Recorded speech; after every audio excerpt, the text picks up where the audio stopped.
So I'm just going to show you how to improve your Rust performance with this guide. Okay, so for the list of programs that you want to use to improve your performance and optimize your game is Intelligent Standby List Cleaner. Very helpful. If you already have it installed, you can skip to the next one, but I'll go ahead and show you. Intelligent Standby List Cleaner.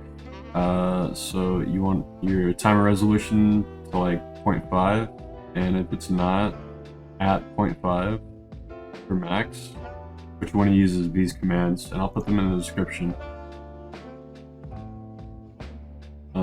Other than that, you would want to set your free memory lower than to half your maximum memory. Also recommend using QuickCPU solely just for the core unparking. You can use other solutions, but I personally use QuickCPU. Want to move all of the core parking percentage down to the left.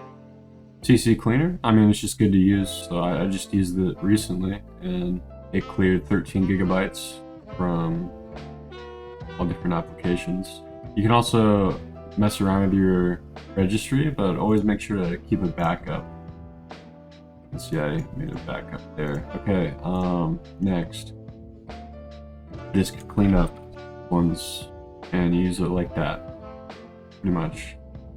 I wouldn't actually recommend resetting your DirectX shader cache. Okay, next, you can use sensible settings in your Pagefile, and you get to your Pagefile this way. So you go to your settings by right-clicking on your Windows button, going to System, making it full screen, and on the right here you'll see Advanced System Settings.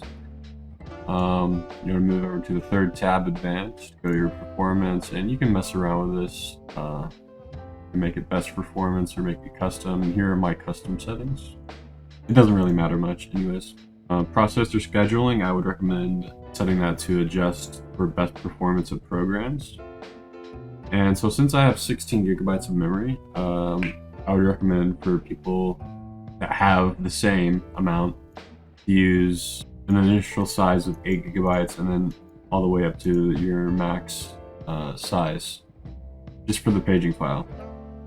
If you have 32 gigabytes or more, use system managed size. If you have less than 16, 4 gigabytes on initial size and 8 gigabytes to your maximum size. So it's 1-to-1, pretty much, for maximum. And paging file is great for if you're having issues with loading into the game, stutters, and if this problem persists, you can increase the page file size. Okay, so if you don't have Windows installed on the SSD, I would recommend that you do. Same thing goes for the game. It doesn't really improve the FPS. It more or less just improves the response timings for like different resources that the game requests. So an SSD is pretty vital for running games and Windows. Yeah. Okay, so updating Windows. Microsoft, believe it or not, is actually trying to improve their software. So if you don't update Windows, you're on an inferior version of Windows. Sad to say. You know, I wish we could all use Windows XP, but that's not the world we live in. Update your BIOS. So yeah, this one's actually kind of big. If you go to your system information, you'll be able to look up your motherboard and you'd be able to update your BIOS with that information. Okay, so side note, if your motherboard has clever access memory, I would recommend enabling that. Another term for it is resizable bar. I actually experienced quite a bit of an performance increase after enabling it. Same thing with XMP profile. I would not use an auto setting in the BIOS, just use the XMP profile, and then should determine what type of XMP profile you should use in the first place.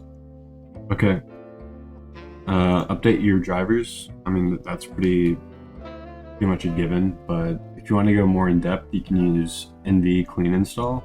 But just a fair warning that whenever you do use NV clean install, you'll have to like reset your entire NVIDIA control panel. So like all of your settings will reset. So if you have pretty in-depth NVIDIA control panel settings, I would just take a screenshot of if you want to use NVIDIA Cleaner install. Okay, so disable game bar, be simple. We'll say enable game bar, make sure that's on off. All right, cool. Next up, game mode, turn on game mode, pretty self-explanatory.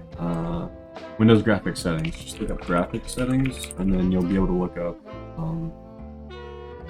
different applications. So how do you get Rust client.exe to high performance? Oh, you just go to your properties, go to local files, browse, and copy this directory and paste it into your browse, and then set it to high performance. Pretty easy. Okay, so next up is the launch options. Just copy the string that I put in the description, and you'll be able to change your launch option. Paste in here. If you have a CPU count, if you don't know your CPU count, just go to your task manager, go to your performance tab, go to your CPU, and you'll be able to look at cores and logical processors. exThreads is logical processors, CPU count is cores. Very simple. So if you have 32 gigabytes or more of memory, I would recommend 4096 for the GC buffer, but anything below that, I would recommend 2048. Yeah, and apparently window mode exclusive has performance increase compared to borderless. Okay, so anyways, that's all that I have for performance optimization for Rust. If you have any suggestions on how to make your game run better other than what I listed, please post in the comments and let me know.